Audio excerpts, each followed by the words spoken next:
ইন্নাল হামদালিল্লাহ ওয়াসসালাতু ওয়াসসালামু আলা রাসূলিল্লাহ আম্মা বাদ। প্রিয় মুসলিম ভাই ও বোনেরা, এই পৃথিবীতে মানুষের প্রকারভেদ হিসেবে কিছু মানুষ বিপদ, মুসিবত কিংবা ডিপ্রেশনে পড়লেও অতি সহজে তারা তাদের মুসিবত ও ডিপ্রেশন থেকে বের হয়ে ভবিষ্যৎকে সাজিয়ে আরও সুন্দরভাবে জীবনযাপন করতে পারে।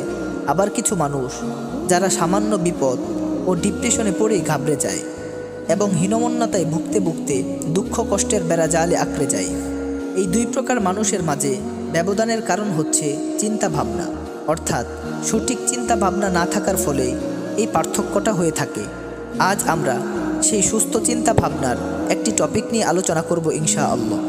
প্রিয় মুসলিম ভাই ও বোনেরা, মনে রাখবেন, কোনো কাজেই বিষণ্ণ হবেন না, কেননা বিষণ্ণতা আপনাকে অতীতের কথা স্মরণ করে ব্যথিত হতে বাধ্য করবে, ভবিষ্যতের ভয়ে আতঙ্কিত হতে বাধ্য করবে, আপনার সারাটা দিন নষ্ট করে ছাড়বে।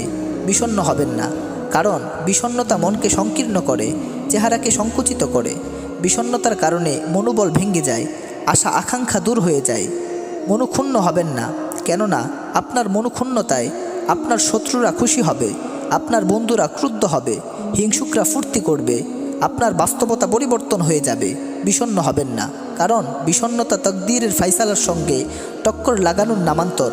এতে বোঝা যায় আপনি আপনার তকদিরের সঙ্গে লড়াই করছেন, মানবতার সঙ্গে বিদ্রোহ করছেন এবং নেয়ামতের উপর অসন্তুষ্টি প্রকাশ করছেন। দুঃখ করবেন না, কেননা দুঃখ করার দ্বারা যা হারিয়ে গেছে তা ফিরে পাবেন না। কোনো মৃত জীবিত হবে না, তকদির পরিবর্তন হবে না। এক কথায়, দুঃখ করার দ্বারা কোনো ফায়দাই আপনার হাসিল হবে না। দুশ্চিন্তাগ্রস্ত হবেন না, কেননা দুশ্চিন্তা আসে শয়তানের পক্ষ থেকে। এটা একটি স্থায়ী সমস্যা।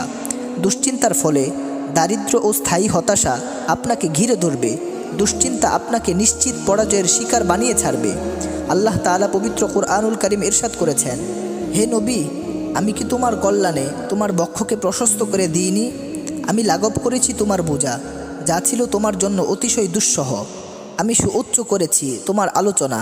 নিশ্চয়ই কষ্টের সাথে স্বস্তি রয়েছে, নিশ্চয়ই কষ্টের সাথে স্বস্তি রয়েছে।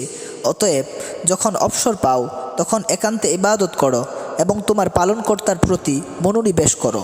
আল্লাহ তাআলা আমাদেরকে উক্ত আলোচনার উপর পরিপূর্ণভাবে আমল করার তৌফিক দান করুন। আমিন ইয়া রব্বাল আলামিন।